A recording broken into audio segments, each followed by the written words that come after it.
everyone, welcome to Krishna's online lectures.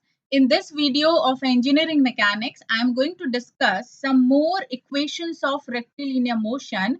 So today's lesson is based on the equation which is based on motion under gravity. So let's start the lesson. So before going to discuss about the equations of motion under gravity, first I will discuss about what is gravity. So gravity is generally defining the mutual attraction between two bodies or mutual attraction between two isolated bodies. And gravity we can also define with the help of Newton's law of gravitation. So as per the Newton's law of gravitation, every body which is present in the universe, it attracts toward every other body with a force which is directly proportional to the product of their masses and inversely proportional to the square of the distance which is separating them. For example, if we are considering two bodies, for example, first body is having mass m1 and second body which is having mass m2, and these two bodies are attracting toward each other. So if we want to define the force of gravitation, so these two bodies are attracting toward each other with the help of one force that is called gravitational force. That is called gravitational force, and this gravitational force is directly proportional to product of masses of both the bodies and inversely proportional to square of the distance which is separating them. For example, if we are considering r is the distance between these two masses, so it will be F proportional to m1 m2 by r square. And if we want to equivalent these two terms, so it can be multiplied by with one constant, that is g, so it will be g m1 m2 by r square. So this g is defined as the universal gas gravitational constant. This is called universal gravitational constant, and this value of g we consider as 6.67 into 10 to the power minus 11 Newton meter square divided by kg square. So this is the unit. So g value we consider as 6.67 into 10 to the power minus 11 Newton meter square by kg square. So this particular equation is representing the law of gravitation or Newton's law of gravitation, and the mutual attraction between two isolated body is defined as the gravity. Now here we have to define the motion under gravity. So suppose here we have a body A, which is placed at one particular height. That height is h, and this height we are considering from one base. For example, this base is Earth. So from Earth, if any body is placed at height h, and this particular body is falling freely from this height h, so you should know about the concept of weight.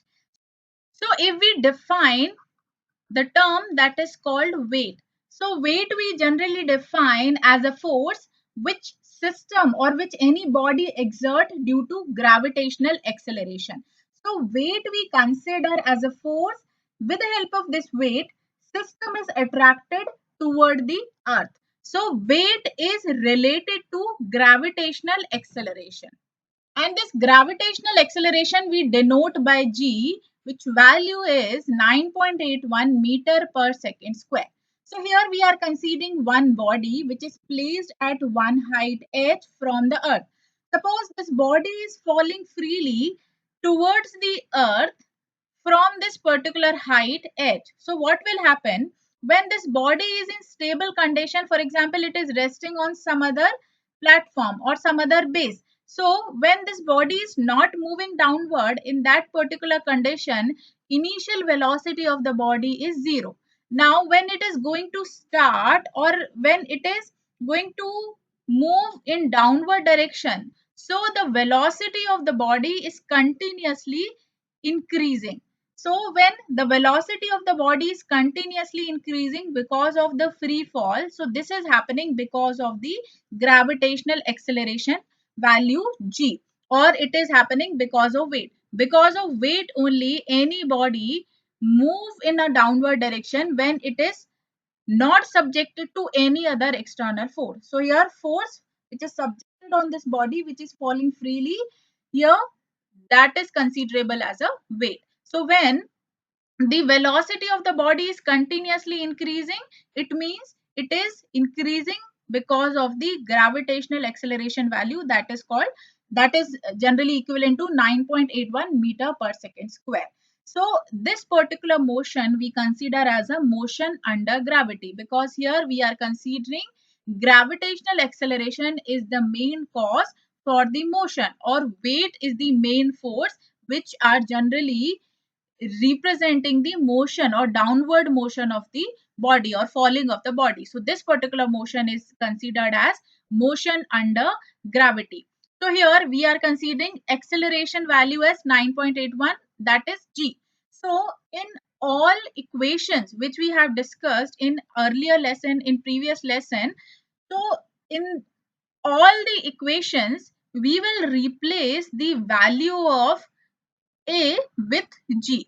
So our equation will be v equals to u plus gt, v square minus u square, that is equals to 2gh, h equals to ut plus half gt square. So rest of the terms will be same. Here we are considering this particular body which is placed at height h.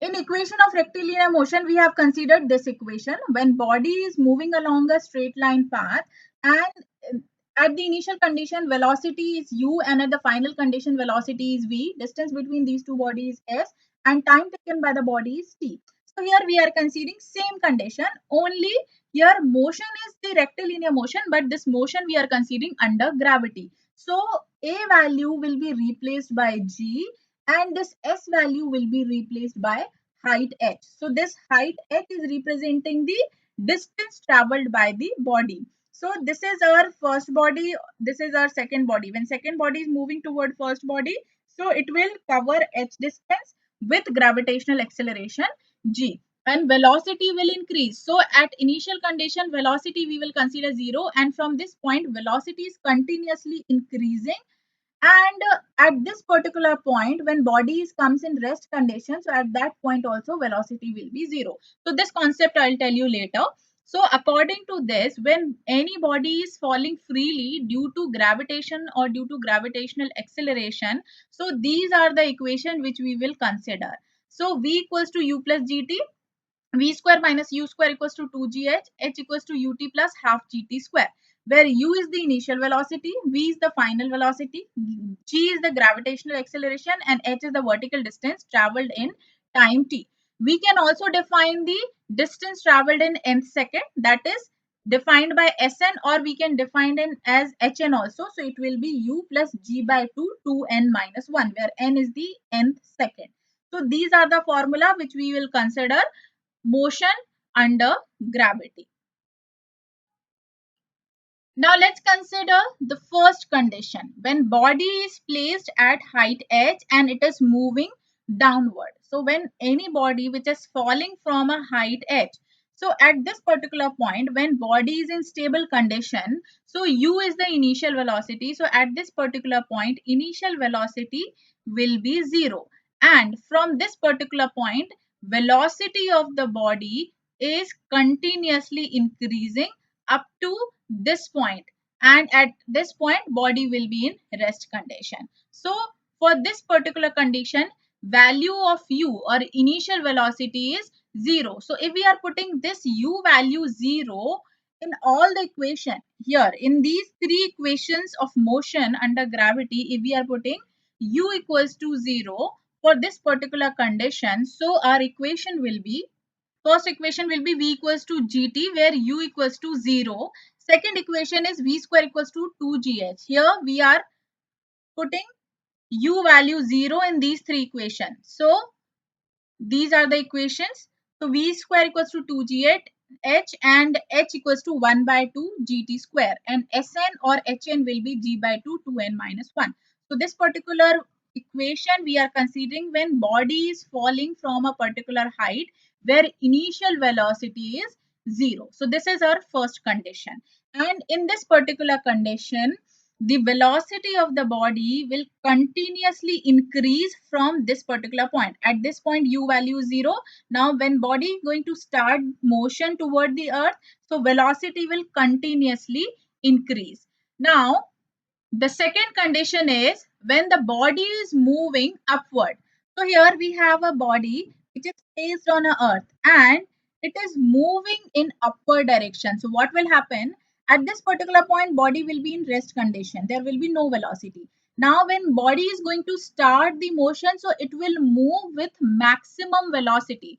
So if we are considering velocity at this particular point as initial velocity, so at this particular point, body will move with maximum velocity, and this is the maximum height which is reached by the body. So body slowly it will reach up to this particular point, and from this particular point when body is moving with maximum velocity, so at each point or at every point velocity of the body will decrease, and at one point which is the maximum height reached by the body, at this particular point velocity of the body will be 0. So from this particular point, when velocity will get 0, from this point body will start falling freely toward the earth. So this is the concept why any body which is going upward, it will automatically comes toward the earth, or it automatically attract toward the earth. So this is also considered motion under gravity, but here we need some external force to move the body in upward direction, and because of this only the velocity of the body is maximum. So here at this particular point when it is going to start, the velocity will be maximum and velocity is continuously decreasing, and it will be 0 at maximum height. For example, h we are considering as the maximum height. So at maximum height velocity will be 0. When velocity is 0, so it will fall automatically towards the earth. So the total distance traveled by the body from this point to this point, it is h, and from this point to this point, it is h, and time taken by the body to reach the maximum height we are considering as t. So here the body is moving in upward direction. So this is happening because of the g, and here g we will consider as retarding parameter because velocity is decreasing. This is considered as retarding parameter because here velocity will continuously decrease, and at maximum point velocity value will be 0. So body will move toward the earth. So it is because of negative value of g. So g value we will consider negative. So here velocity will continuously decrease and it will become 0. So because of this, this equation will be, these three equation will be v equals to u minus gt. So in place of g, we will put minus g. So it will be v equals to u minus gt, v square minus u square equals to minus 2gh, and h equals to ut minus half of the gt square. The terms will be same.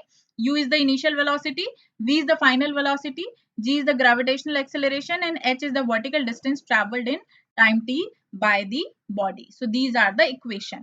Now here we can put, if we are putting v value is 0, because at maximum height value of velocity will be 0. Because of that only body is going to fall freely. So at maximum height, when the body is moving vertically upward, at that point v value is 0. So if we are putting this term here, so here u will be equals to gt. So with the help of this we can define the value of t or the time. So time taken to attempt maximum height.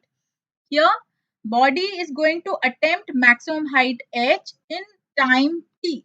So this value we will define with the help of initial velocity u, because velocity v is 0 here. So it will be t equals to u by g. With the help of first equation, we can define value of t. So here t value will be u by g. Now we can define the value of maximum height with another equation. So here if we are putting, let's put v value 0 here. So this equation will be u equals to gt and u square equals to 2gh, and third equation will be same. So with the help of this particular term, we can define the value of h. So the maximum height attained by the body is u square by 2g, And when body reach the ground at that particular point, value of v we can define as under root of 2gh. So first, body will move in upward direction, and up to maximum height velocity is 0. This v value is 0, so body will try to move in a downward direction. So when body is reaching the ground, so we will apply these equations here. So in that condition, v value we can define as under root of 2gh. So when body reach the ground, so the final velocity will be defined by under root of 2gh. Now one more term, that is total time taken by the body to fall back to the ground. So first, body is moving in upward direction, and after maximum height, body is again moving toward downward direction. So total time taken by the body to fall back to the ground, it will be T equals to U by G, which is taken by the body to move upward, and same time will taken by the body to move in downward direction. So here it will be U by G plus U by G. From this diagram you will understand better. So first, when body is going in upward direction, so it is the time taken by the body is T, that is U by G. Similarly, when body is moving in downward direction, so same time taken by the body U by G. So the formula for this will be 2u by g. So this total time we can define by 2u by g term. So these are the formula which is defining the motion of the body under gravity. Thank you so much for watching this video. You can rate, review and share this lesson with your friends and your known people. And if you want to watch more lessons related to mechanical engineering, please subscribe the channel.